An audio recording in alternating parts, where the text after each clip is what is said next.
I announced, "I'm out of here," and my wife retorted with her usual, "Fine, and don't bother coming back." Typically, I'd fire back a go to hell as I stormed out, but today, I aimed for a more dignified exit. We'd traded similar insults throughout our 14 years of marriage, but this time felt different. I wouldn't be returning in a few days. She'd eventually understand what I meant. Over the past 6 months or so, Jenna, my wife, had transformed into a verbal wrecking ball. I couldn't comprehend it. Her jabs, to put it mildly, hurt. I began avoiding her to prevent things from escalating. Each day, I'd linger longer in the car. Sometimes, I'd return home after Jenna and Carrie, our 13-year-old daughter, had finished dinner. I needed to look after myself. There used to be leftovers, but lately they seemed to disappear before I got back. My name is Kurt Kaminsky. Technically, it's David Kurt Kaminsky, but since my dad is also a David, they called me Kurt from day one to avoid confusion. No Junior for me. Dad's David John Kaminsky. Why he didn't go with Junior, I'll never know. I would have gladly answered to Junior or even DJ, but nope, just Kurt, or Nat. Yes, I'm Polish, or rather, an American with Polish roots.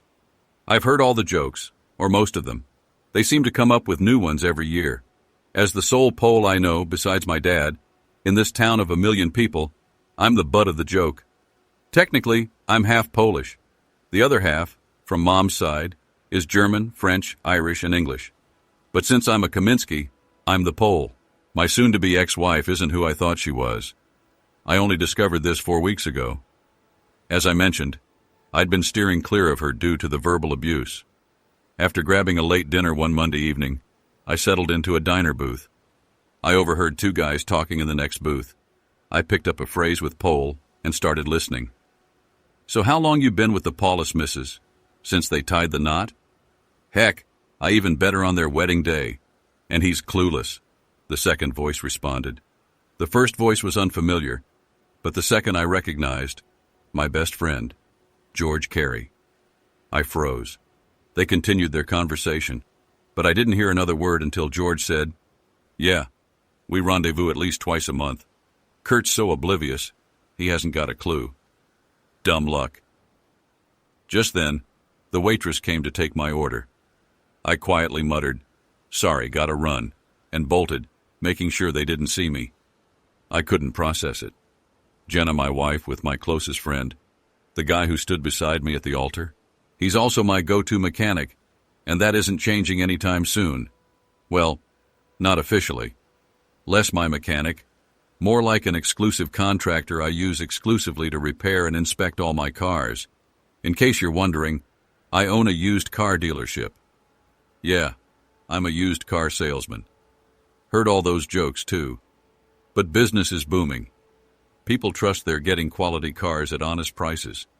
And if problems arise, I take care of them. George has always been a first-rate mechanic, and I keep him busy and well paid. I wanted to bring him on staff, but he joked about not respecting himself if he worked for a Pole. He said it jokingly, but I felt he meant it. Still, I kept him on as an independent contractor, even though he wasn't all that independent. Truth be told, I was his sole source of income, and that would be his downfall. Leaving the diner, I drove aimlessly, questioning what I'd overheard. Was it true, or just bragging? Maybe they were bluffing. I thought about hiring a private investigator, but if what he said was accurate, their meetings were infrequent.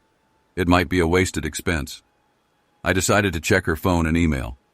Back home, Jenna acted as if nothing was amiss. Fine by me. I needed the truth before confronting her. When she fell asleep, I checked her email. Nothing. Her phone was locked, but I quickly cracked it using our daughter's birth date. I found some questionable messages, but nothing from George. His name being in her contacts wasn't unusual. He was my friend. Maybe he was just boasting, I thought.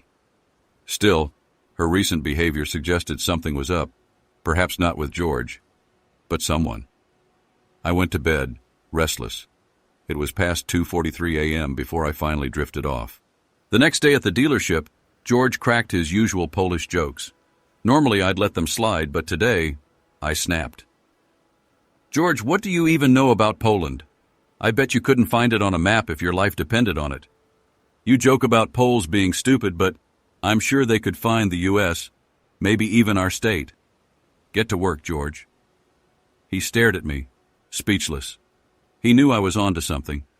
George wasn't exactly the academic type, more street smart, good with engines, not textbooks. I guess that's why we connected in high school. I'd help him with his studies, ensuring he graduated. Now, I was reevaluating our friendship. He got me thinking about my choice of a spouse. I retreated to my office, shut the door, and pondered how to gather evidence. Confronting them directly wouldn't work. They'd deny it. I needed concrete proof. I called a PI in Santa Fe and explained my concerns. He estimated that surveilling them would be expensive, given their infrequent meetings. You could put a tracker on her phone. At least you'll know where it is when you check. Or set up cameras at home. But unless they're top of the line, meaning expensive, they'll probably be noticed. Even with sophisticated equipment, if she's careful, she'll likely figure it out. If I were you, I'd tag her phone and hope to catch them in the act. He suggested a tracking program and refused payment. Consider it a freebie, he said. Everything I told you is online anyway. Still, you provided valuable advice. Expect a check, I insisted. If you ever find yourself in Silver City, stop by Kaminsky's lot. He replied, I don't usually come that way, but if I do, I'll look you up. I had a feeling he meant it. A big part of my sales success came from making people feel valued. Early on, I learned people crave affirmation. I decided on the tracking software, saving money, and the hassle of cameras. Jenna might notice those. That night, when everyone was asleep, I slipped into her room and installed the tracking app on her phone, syncing it with mine. It would run in the background without her knowledge. Finally, I slept soundly. The next day at work, I monitored the app. Jenna worked part-time at the university bookstore, 15 to 20 hours a week. She called her earnings mad money and spent it at the salon. She went to the grocery store and later returned home. George was home most of the day, but whenever Jenna was out, he was working. So at least for that day, I figured nothing had happened. That evening, I made an effort to be more pleasant to my wife and daughter, suggesting we go out for dinner. My wife seemed somewhat receptive. Our daughter, typical teenager, hesitated, but I insisted. Dinner went smoothly.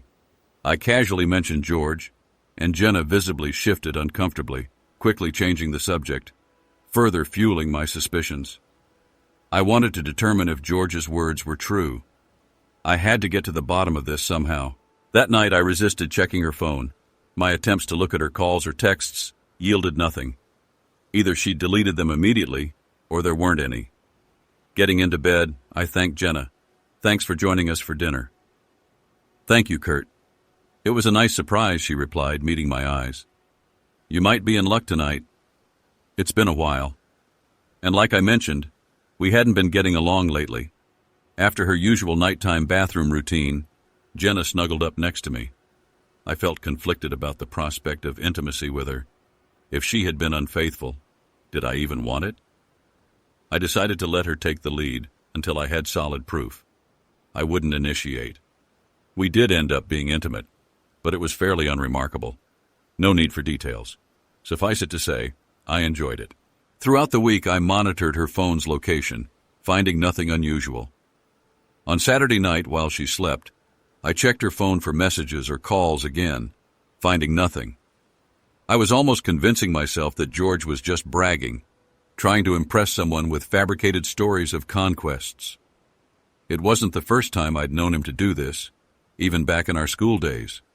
I tossed and turned in bed again, my mind refusing to let me sleep. At 2:00 a.m., I lay there staring at the ceiling, unable to drift off. I decided to go downstairs for a drink, hoping it might help me relax.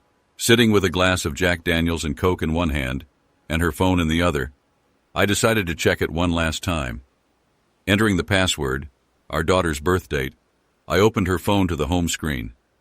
Suddenly, it hit me like a ton of bricks. Our daughter's birth date was the clue.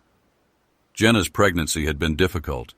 We'd feared losing her several times due to complications. There was an issue with her Rh factor not matching Jenna's, causing her body to reject the baby. Jenna spent the final 3 weeks of her pregnancy on bed rest to ensure the baby's safe arrival. And indeed, Carrie was born precisely 9 months after our wedding. We were overjoyed she was healthy, but she proved to be a demanding infant. She cried constantly, had trouble sleeping, and struggled with nursing. It was challenging. During Carrie's second year, Jenna firmly stated we weren't having another child. It saddened me, but truthfully, the baby had drained much of the joy from our lives. I mentioned she was born 9 months after our wedding. They call such children honeymoon babies because they're conceived on the wedding night or during the honeymoon. A light bulb went off in my head. If George's claims were true, then there was a strong possibility Jenna was already pregnant before our wedding night. Jenna was on the pill. No, we didn't wait until marriage to be intimate. It was a significant part of our relationship. The doctor speculated that the stress of the wedding might have interfered with her hormones, making the pills ineffective. Well, if the pills failed that night, they likely failed before that too. Now I knew what to do. There was a 50-50 chance I wasn't the father. You know the saying, the early bird gets the worm. Well, George might have been an early bird, but in his case, it seemed the early worm got the birdie. I got off the couch and went to the bathroom, where I found some cotton swabs. Carrie was sound asleep in her room. She finally settled into a good sleep routine at age 4. Before that, it was a struggle. She lay there snoring with her mouth open. It was easy to gently swab the inside of her cheek with a Q-tip. She didn't even stir. After sealing it in a plastic bag, I repeated the process for myself. Even if Carrie turned out to be my biological daughter, it still left questions about Jenna's fidelity. If she wasn't, but I pushed those thoughts aside for later.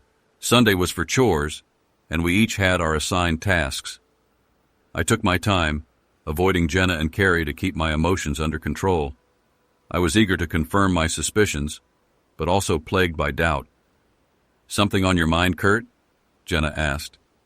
I needed a quick answer, so I replied, "I'm planning to buy a lot of cars at the next auction to replenish inventory. Money might be a little tight until I make some sales." "Just don't overextend yourself," she advised, always the practical one. To her, it was our business, though it was really mine. I'd suggested setting it up as a separate entity to protect my personal finances. Living in a religious community, I didn't want business decisions reflecting poorly on my personal life. "I'm thinking of paying off the credit cards and keeping just one open to improve our credit," I told her, a tactic to mask my strategy should she discover it later. "Do what you think is best," she responded indifferently. The idea had come in a flash. It's remarkable what your mind can conjure when you let it. This would minimize the fallout if my suspicions were confirmed. So, bright and early Monday, I took the samples to Western New Mexico University and spoke to someone in the science department. They directed me to the department head, who welcomed the opportunity. I handed over some business cards and offered a 10% discount to anyone working on the samples. He seemed appreciative. "I've been thinking about a new car to replace my Camry. I might swing by and look at your selection. If nothing catches my eye, I'll work with you to find something," I mentioned. "Thank you. I'll keep that in mind," he replied. As I left the university, I knew I was smiling, but it was a worried smile. The test results could spell the end of my marriage. When I mentioned buying new cars to Jenna, it was a cover story for my turbulent thoughts. Yet the idea was starting to appeal to me. I called Paul, my accountant, loan officer, and occasional salesperson, into my office and shared my plans. "We're going to make this work," I assured him. "There's something else, Paul," I continued. "I want to pay off the mortgage on my house. Can we work out a lump sum payment?" "Let me run the numbers and get back to you after lunch," he replied, leaving my office. As he left, I considered contacting my lawyer for a family law referral. but then hesitated. Hold your horses, I thought. Let's see the results first. I still had no concrete evidence of infidelity. After lunch, Paul presented the spreadsheet, and we discussed the next steps for both plans. The following 2 days crawled by, each moment filled with anticipation for the DNA test results. Late Wednesday evening, the department head called, confirming the results and arranging a visit to discuss the car. When he arrived, I ushered him into my office. His expression told the whole story before he even spoke. The samples aren't related, he confirmed. I nodded, though the news hit me hard, even though I'd half expected it. He gave me a moment before handing over the envelope containing the results. When I looked up, my demeanor had changed. So, about that car you were looking at, I inquired. Well, it might sound cliché, but I've hit the big 5-0 and I'm thinking about a sports car. Considering a Mazda Miata, he shared. Though I didn't have one in stock, I promised to search the auction the next day for a well-maintained one. I'll call you this afternoon with any updates, I assured him as he left. Told Anna I might leave early, but I'll be reachable if needed, I thought, knowing she wouldn't call. She rarely needed my help. She managed most things herself. As I drove around town, everything looked different. I called my lawyer, who, though saddened by the news, referred me to a trusted colleague. After the call, I scheduled an evening appointment for the following day. Over a snack at a restaurant, I reflected. Have I really wasted the past 15 years? I couldn't even claim to have a child from this marriage. While I still considered her my daughter in some ways, biologically, she wasn't mine. What to do next? I couldn't feign ignorance any longer. I'd suspected before, but now there was no turning back. One thing was certain. George would face the consequences. It didn't matter that he'd been my closest friend for years. With friends like him, enemies seemed preferable. Jenna, too, would face repercussions. I wondered if she knew Carrie wasn't mine. Even if she didn't, she'd kept the truth from me, the secret of her infidelity on our wedding day with my best man, my supposed friend. Now I had no reason to doubt what I'd overheard. She was meeting him at least twice a month. Anger began to simmer, and before it spiraled out of control, I knew I needed to be alone, away from everyone. I should have called Jenna, told her I wouldn't be home that night. Going home was out of the question. I feared I might do something that would land me in jail. She answered the phone. Hello, Kurt. Hey, I'll be staying in Albuquerque tonight to prepare for the auction tomorrow at 8 o'clock a.m., I responded flatly. Oh, she responded. Well, okay then. Have a safe trip. I rarely went to Albuquerque for the auction, so this departure was unusual. I wondered if she'd use my absence to her advantage. She'd have to come up with an excuse for Carrie regarding my parents, which wouldn't be easy to explain. Nevertheless, I'd periodically check her phone tracker throughout the evening to see if she went anywhere. I drove to Albuquerque, planning to buy at least 20 cars, including a Mazda Miata. I'd arranged for their pickup and delivery to my lot after the auction. Now the dilemma was who to entrust with their mechanical inspection. I knew George wouldn't be getting any more business from me once his current routine inspections and repairs were finished. Upon hearing I'd acquired 24 cars, he'd likely see dollar signs and inflate his charges, but that wasn't happening. I'd keep it quiet until the last minute. I needed to talk to a local auction dealer to find someone reliable and skilled to inspect them before shipping them to our small town. Arriving in Albuquerque around 9 o'clock p.m., I checked into a Best Western. Despite being the owner, I couldn't justify spending lavishly on an expensive hotel using company funds. The room was comfortable, as was the bed, just what I needed. I'm a simple man with simple needs. Upon entering the room, I immediately checked Jenna's phone tracker, discovering she was still at home, or at least her phone was. Sleep was elusive that night. I couldn't shake the thoughts of her actions and motivations. How could she justify her affair, especially on our wedding day, and continue it for who knows how long? I began reevaluating our marriage. It was never perfect, but I had believed in our exclusive love. Now I realized it was a mistake from the very beginning. In the early years after the wedding, things hadn't been easy. We hadn't planned on a baby right away. Our original plan was to wait 3 to 4 years before starting a family. We'd agreed on having 3 children before getting married. However, Carrie's arrival disrupted those plans. Learning that my best friend was the cause of this disruption made all the struggles seem futile. 14 years of effort felt wasted, despite the good times we'd shared, now overshadowed by this revelation. If Jenna hadn't been involved with George, perhaps she would have conceived with me. Maybe her pregnancy wouldn't have been so difficult, and we wouldn't have had such a challenging child, leading her to not want more children. George had shattered my life when he seduced my future wife on our wedding day.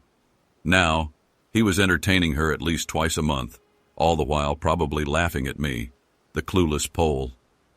He has to face consequences, I thought as I lay down, trying to calm myself and fall asleep. Anger simmered again.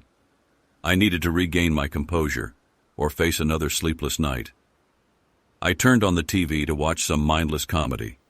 Laughter helped soothe my nerves, and by 11 p.m., I was ready to doze off, looking forward to a busy day. The auction went smoothly. I secured some excellent cars at great prices and networked with dealers in the Albuquerque area. Seeing no Miatas at the auction, I checked with other dealers. 2 of them had one each, one red, one black. I negotiated tentative deals contingent on confirming my client's color preference. Naturally, both dealers agreed, assuring me they'd handle the transaction once I provided details of the cars on my lot. I should have attended this auction more often. Interacting with other businessmen in the same industry inspired me to expand my operation and provided a welcome distraction from my personal turmoil. Later that afternoon, during my meeting with the lawyer, the news wasn't encouraging. I was looking at losing half of my assets, along with alimony and child support payments for a child who wasn't even mine.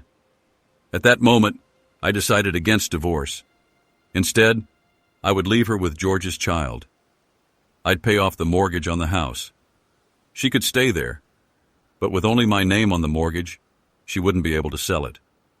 By continuing to pay the taxes and utilities while living elsewhere, she wouldn't be able to abandon it and then claim it. However, I needed to make a decision about my business.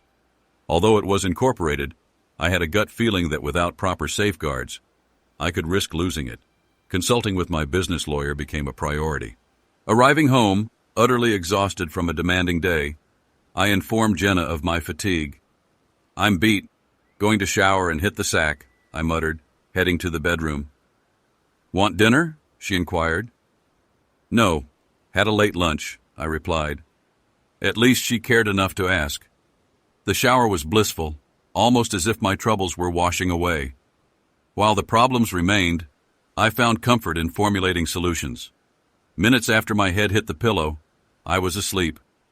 The past week had been stressful, but with a plan in motion, I finally found some mental peace. Waking early, feeling refreshed, I went to the office before Jenna and Carrie awoke. There, amidst spreadsheets and financial reports, I orchestrated my next moves. I briefed Paul on the 23 car purchases and instructed Anna to stop assigning work to George, emphasizing the need for secrecy. She gave me a curious look. "You're the boss," she remarked. "Thank you, Anna. You're invaluable." At 9 a.m. sharp, I called my business lawyer, seeking counsel. "Your business is incorporated, but she might still force a sale to claim half its value. Consider selling preemptively," he suggested. "I can't. It's my life," I retorted. "Let me think it over and get back to you by the end of the week." This news hit hard. I'd poured blood, sweat, and tears into building my business. It was like raising a child. Unlike Carrie, I thought bitterly. Rage threatened to consume me again, but as a seasoned businessman, I knew how to compartmentalize. I refocused on my business agenda. First up, contacting Doug, who had confirmed George's claims. "Doug, Kurt Kaminsky here. I've got a lead on 2 Miatas you might be interested in, red and black. Still interested if the price is right?" he replied. "Which color do you prefer?" "Let me show you both. We'll talk numbers after. Even if we can't agree, I can sell it easily," I assured him. "And your pick?" he pressed. "Red makes a bold statement but fades faster. Black's elegant but heats up quickly. Are you planning to garage it? It is, he affirmed. Red it is then. When can we meet? Monday or Tuesday? Perfect. Call upon arrival. Deal. After hanging up, I dialed the dealer with the red Miata to negotiate a swap. He expressed interest in the BMW that had been sitting on my lot for 3 months, recognizing its better sales potential in a larger city. Meanwhile, George showed up with a couple of cars still needing repairs. As an independent contractor, his flexible schedule had suited my needs, despite my simmering resentment towards him. Overhearing salesmen discussing the impending arrival of 23 cars, George inquired about the timeline. Hey, Kurt, when are these cars from the auction coming in? I want to schedule my repairs, he asked. The auction house is handling delivery, probably late next week or early the following, I informed him, truly struggling to maintain composure in the presence of this betrayer. I managed a chuckle as he left. That weekend, I distanced myself from Jenna, busying myself with yard work and errands. Checking her phone tracker no longer mattered. I only felt contempt for her. Raising another man's child felt unforgivable. Monday found me back at the car show.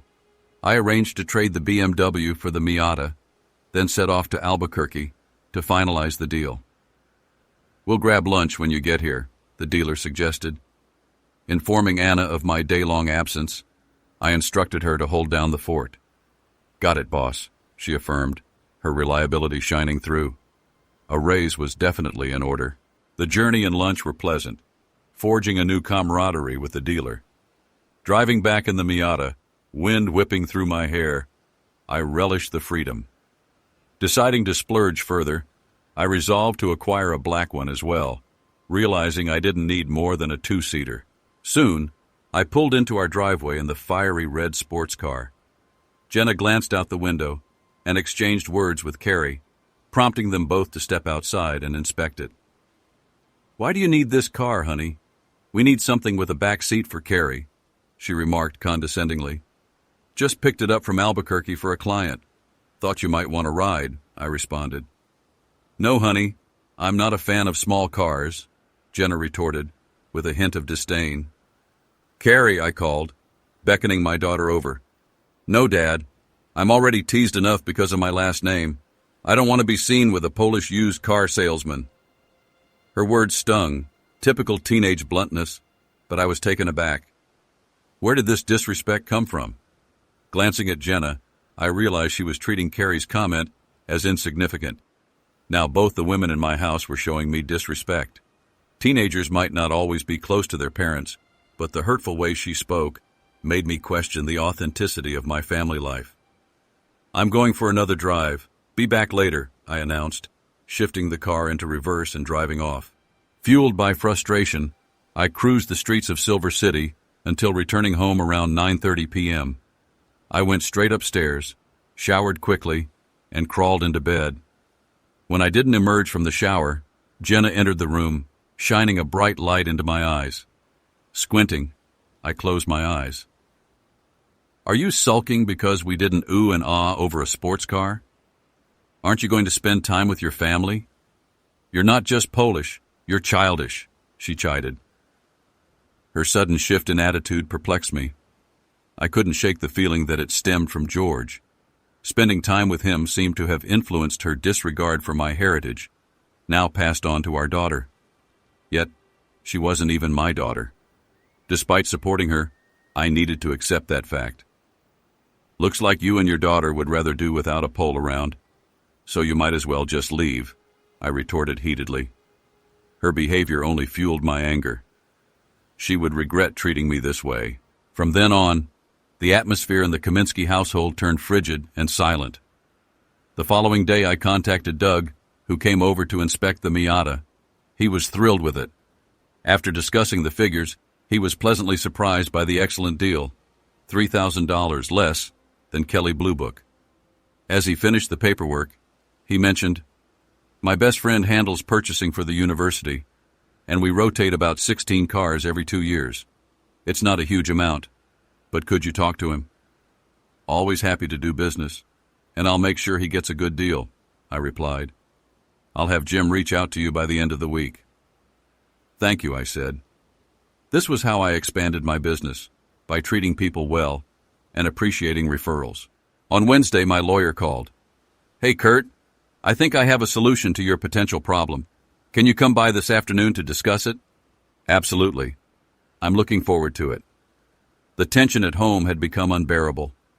At the meeting later that day, I listened to the plan and was pleased. It would take about 2 weeks to execute, but if successful, it would be worth it. Over those 2 weeks, I gradually moved personal belongings and tools from my house to a nearby apartment. Meanwhile, George awaited the arrival of the 24 cars for repairs, but I kept putting him off. During the past weekend, I'd done some yard work and cleared out my closet and drawers when Jenna and Carrie were out. Jenna did laundry during the week, so she hadn't noticed the empty closet. This brings me back to that Monday night when I told Jenna I was leaving. She'd started displaying rudeness and disrespect again, targeting me for being Polish and a used car salesman. In the past, I'd go to a motel for a night or two, depending on my level of anger. The following Tuesday morning, I arrived at the car lot early and gathered my employees in the conference room. It was a regular weekly meeting, so nothing seemed out of the ordinary. I began, "Good morning. As you all know, the cars I purchased a couple of weeks ago arrived yesterday afternoon. They've all been inspected and prepped, ready for sale. We won't be using George for any more work here. If he asks, just say we're going in a different direction. You've all been fantastic. You're like family to me, so this is difficult to discuss." Pausing to wipe away a tear, I continued, "I've sold the business." Surprised, they looked at me, but I continued, "Nothing changes regarding your roles, except for Anna, who will be taking on some of my duties and receiving a corresponding raise." Despite their astonishment, they began congratulating Anna, recognizing her hard work and merit. "Anna, please see me after the meeting. There are some things we need to discuss," I said. "I'll still be involved with the company, but only in an advisory capacity, and may occasionally sell. I don't want to interfere with your sales," I assured them. They were all relieved I'd still be around, even if only occasionally. After the meeting, as we were leaving, George was standing there. "Hey, why wasn't I included in the meeting?" he asked, surprised. "Because it was for staff only, and you're not an employee," I explained. He seemed taken aback. "I see the cars have arrived. I'll get to work on them," he said. "No need. They've already been prepped for sale," I replied firmly, leaving him stunned. "But I always check the cars," he protested. "George, I've sold the business, and the new owner wants to go in a different direction," I informed him, holding back my anger. "I'll save that for another day." I kept it brief, realizing sometimes less is more. "I can't believe you sold the business," he exclaimed, making it about himself. "What now?" "You can pick up your check for the past 2 weeks' work. It won't be much. Anna rarely used your services," I stated bluntly. He'd been expecting to work on the cars, but he was out of luck. I felt no sympathy. I only wished I could tell him what I really thought of him. When I spoke with Anna, I asked her to keep our conversation confidential. "Of course, Kurt. I'll never divulge anything you don't want me to," she assured me. "Here's the plan. I've set up companies registered in Nevada. One bought the parking lot, the other bought the company. I own all the shares in both. Eventually, I'll divorce Jenna and make sure she doesn't get the business." "Why?" she asked. "I've moved out. Jenna doesn't know yet, but I'm not going back. She had an affair with George. In fact, Carrie isn't my daughter. I suspect she's George's. I'm not sure if Jenna knows, let alone George. They'll find out soon enough. I won't file for divorce, but I'll keep paying the utilities and taxes on our house so she can't claim abandonment and take everything. If she files for divorce, I don't want her taking the business. That's why I arranged for the company to be bought twice. Let them figure it out. The proceeds will be long gone by the time she gets the divorce finalized. Plus, I'll barely make anything from consulting and a few commissions. Anna, you can handle daily operations. I'll be available for questions, but I trust you and your judgment," I explained. Anna smiled at the news of the new owner. But when she heard about Jenna and George, her expression turned deadly serious. This woman was someone I deeply admired and respected. "I have one more task for you before I go. I need you to order a new sign and letterhead. We're changing the business name to Helpless Car. This will reinforce the idea to George and Jenna that the business is under new ownership," I explained, spelling out the name to ensure she got it right. She looked puzzled. "I'll explain the name choice someday. For now, just know it tells the whole story," I told her. Though she seemed confused, she trusted me enough to follow through. With that, I said goodbye to everyone and headed out. I got into my Audi and drove toward Albuquerque. About 2 hours later, I received a call from Jenna. I hadn't expected her to call so soon. This was a familiar pattern. I'd leave for a day or two, she'd call, we'd talk, and I'd return. Things would change briefly, then revert back. We'd have another argument, and the cycle would repeat. I decided to answer, curious to hear what she'd say this time. "Hello," I said through the car's speakerphone. "Kurt, what's going on?" she asked, sounding hesitant. "Not much. Just heading to Albuquerque," I replied flatly. "Why are you going there?" she inquired. "To pick up a car," I stated without emotion. So, what I heard must not be true.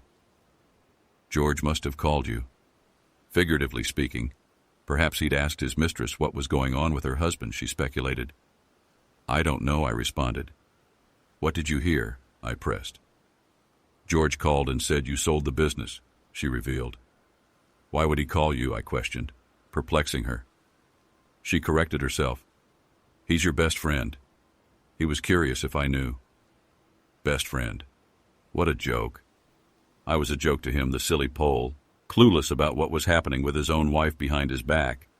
Apparently my family felt embarrassed that I was a used car salesman. "So yes, I sold the business. Now you won't have to bear that stigma anymore." "Shouldn't we have discussed this first?" she worried, likely concerned about our livelihood. "This is my company. I owned it before we were married, and I can do what I want with it. I sold the business, hoping the new owner would value my employees." "Good price?" she fretted, anxious about her lifestyle. I was indifferent. I needed a change. Job hunting would come after a well-deserved break. "The mortgage?" she panicked. "Taken care of," I responded. "Just utilities and taxes remain.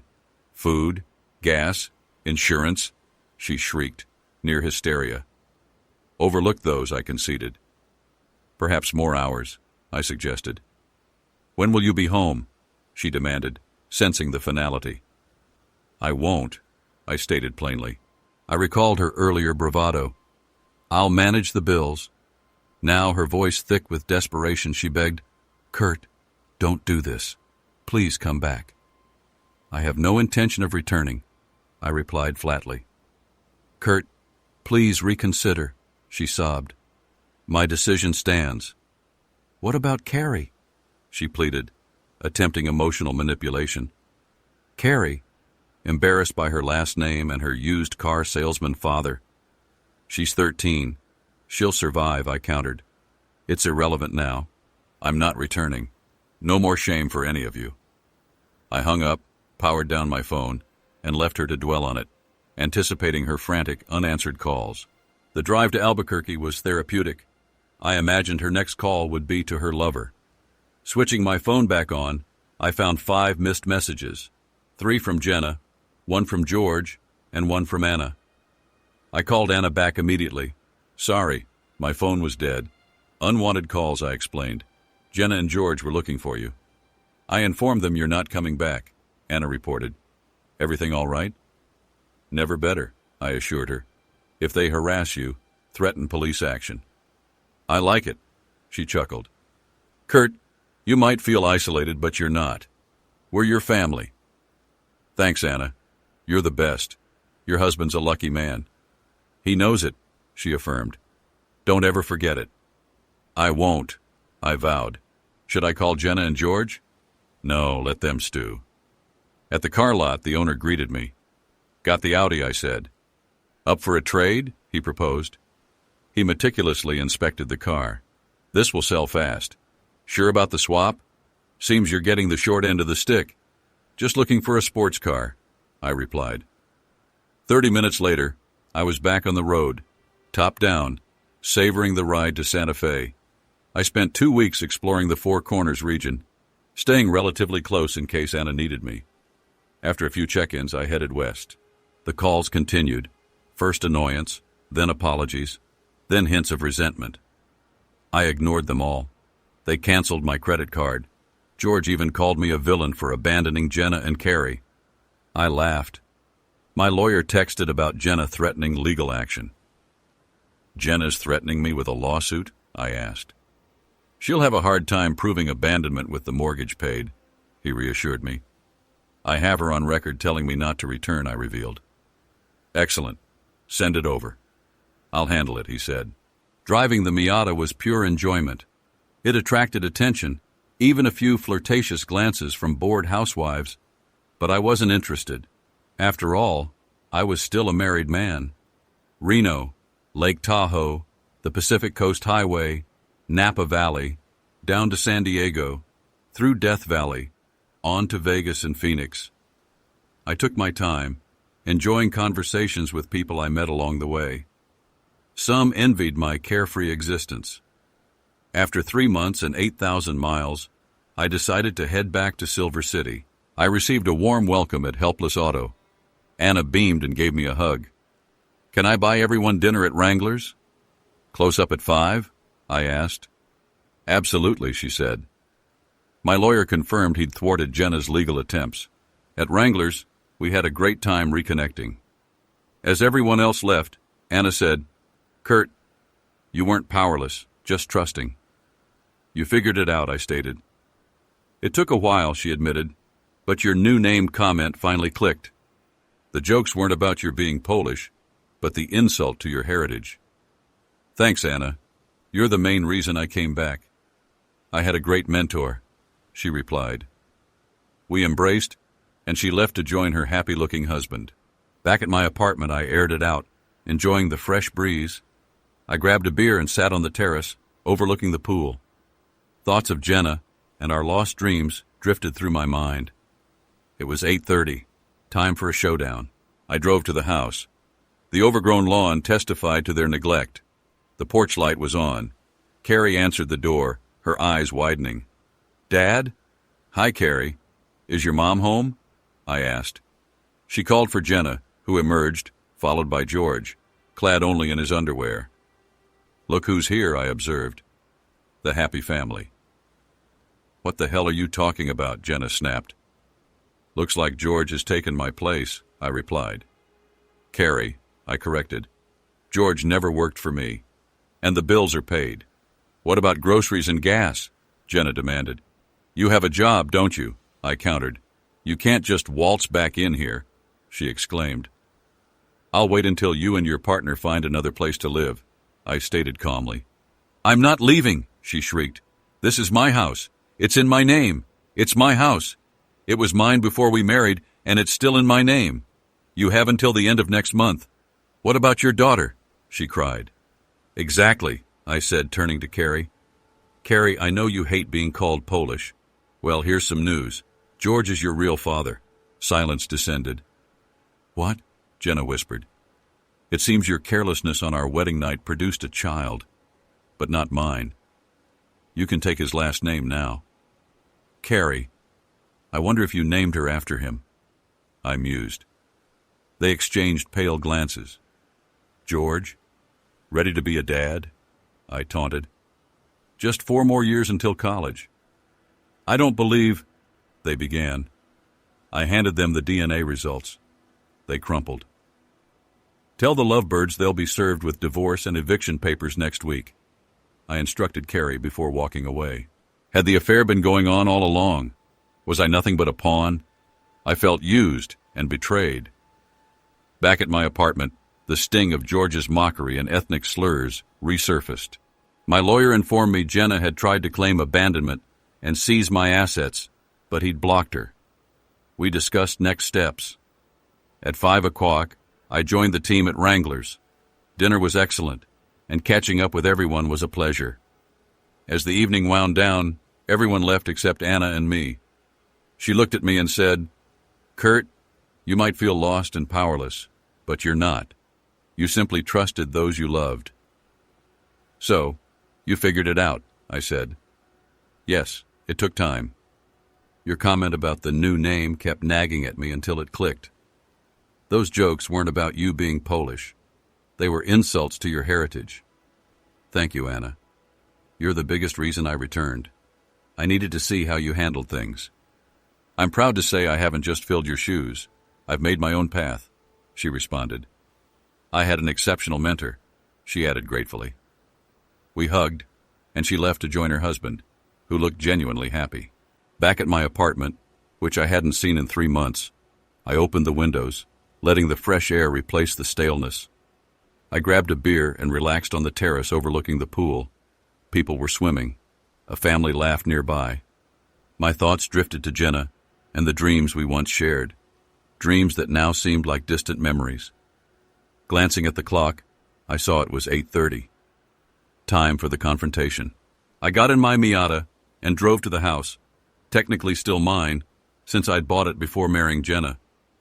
Disappointment washed over me as I pulled into the driveway. The yard was overgrown, the landscaping neglected. The porch light was on, suggesting Jenna was home. I knocked. Carrie opened the door, her eyes wide. "Dad?" "Hi, Carrie. Is your mom here?" I asked. She stuttered, then yelled, "Mom!" Jenna's tense, high-pitched voice called back, "What is it?" Carrie stared at me, then shouted, "Dad!" Jenna appeared, saw me, and shrieked, "Where do you think you're going?" "Traveling," I responded calmly. Just then George emerged from the bedroom in his underwear. "Oh," I said, "the whole family's here. Mom, Dad, and child." "What the hell are you talking about?" Jenna snarled. "I suppose George has stepped into my role." "Rightfully so," I added.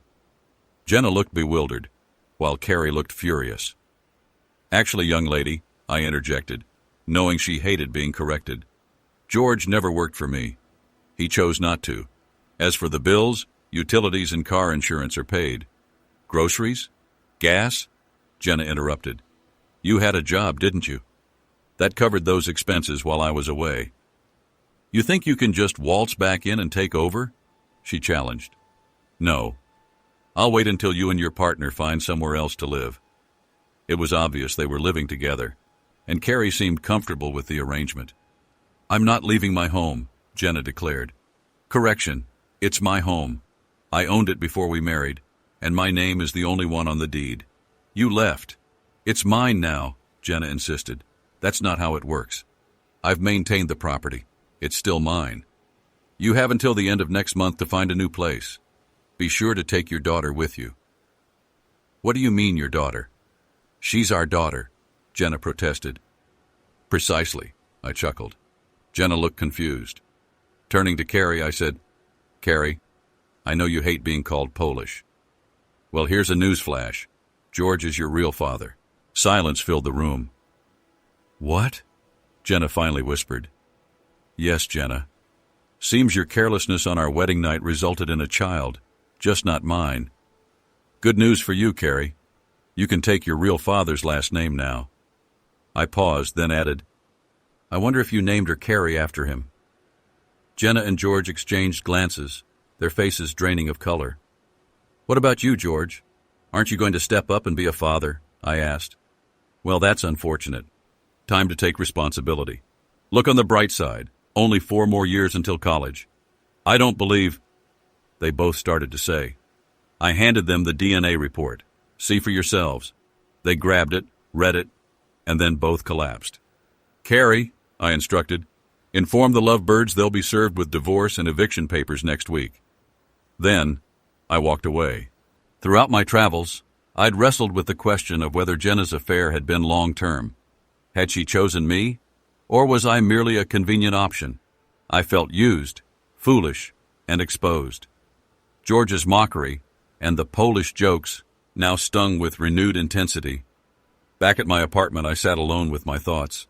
The following morning, after mulling things over with a beer, I met with my attorney to begin the divorce paperwork. I knew I'd have to sell the house and divide the assets, but as someone barely employed, I figured I wouldn't be obligated to pay alimony or child support, especially given another man was in the picture. At least that was my hope. Jenna and George's betrayal was crushing. Rebuilding trust, with anyone, felt like a monumental undertaking. I even considered seeking therapy. As the divorce process got underway, I went back to work at the car dealership, making it clear to my co-workers that I was no longer management and just needed to sell one car a week to cover my living expenses. I stuck to that single sale quota. When faced with the possibility of court-ordered child support, I ensured my bank accounts held only enough to meet my essential needs at the end of the month. Jenna hired a lawyer, which puzzled me. How could she afford it? Perhaps he was working pro bono. Either way, they were in for a rude awakening. Despite their scrutiny of my finances and the house sale, they wouldn't find much. My colleagues informed me that during my absence, George had frequented the dealership almost every day for the first 2 weeks, attempting to secure a job from Anna. She consistently refused him, and he eventually abandoned his efforts. He now regretted not getting his ASC certification, as his only job prospect was at Valine, performing quick oil changes for $13 an hour. I hoped Jenna would work full-time, or they'd be in dire financial straits. I contacted a real estate agent and informed Jenna I was putting the house on the market, expecting a 50-50 split of the proceeds. She'd already received an eviction notice and needed to move out before the closing. One evening, Jenna knocked on my door. Reluctantly, I let her in. "What do you want, Kurt?" "Can we talk?" she asked. "I'm not sure that's a good idea," I responded. "We're in the middle of a legal battle." "Come on, Kurt," she pleaded. "It's just us, no lawyers. Can we have a civilized conversation?" "All right," I conceded. "But let's go to Denny's. There will be witnesses." I didn't trust her enough to be alone with her. At Denny's, after exchanging pleasantries, I asked, "Why, Jenna?" She hesitated. "I guess the simple answer is, I liked both of you and couldn't decide." "So, you were seeing both of us simultaneously?" I inquired. Jenna looked down. "Yes, but George warned me not to tell you. He knew it would ruin your friendship." "Then why did you accept my proposal?" I pressed. "Because I loved you and George," she replied. "I loved him too, but I knew he wouldn't make a good husband. So we ended things when you proposed, and I focused on us and the wedding." "So, on our wedding day, you were with him?" I probed. Jenna began to cry. "Yes. Everything was a mess." "Then what was the point?" I continued. "I didn't want to lose him, and he didn't want to lose me," she admitted. "Well, now you have each other and your child." By the way, she did a great job choosing the name. I didn't realize Carrie wasn't mine until later. During my travels, I revealed. Jenna looked at me and said, "Kurt, I still love you." "It's nice to hear that, Jenna," I replied, "but I'm not sure you understand what love truly means. I loved you more than anything, and clearly you can't say the same." "I did love you, but now I feel nothing but contempt," I stated firmly. Jenna understood. Our relationship was truly over. Before she left, I had one last question. "Did you ever stop seeing each other?" After a pause, she decided to be honest. "We never stopped. We had lulls, but we usually met twice a month." I was hoping for a different answer, but appreciated her honesty. "One more thing," I said. "About a year ago, your behavior towards me changed. What caused that?" Her face reddened, and she became slightly irritated. "George started pushing for a bacchanalia, one that didn't include you. I might have considered it if you were involved, but we couldn't figure it out. His persistence made me resent you for something I knew you wouldn't agree to. It's strange, but I thought I could have both of my men together, and resented you for not being open to it."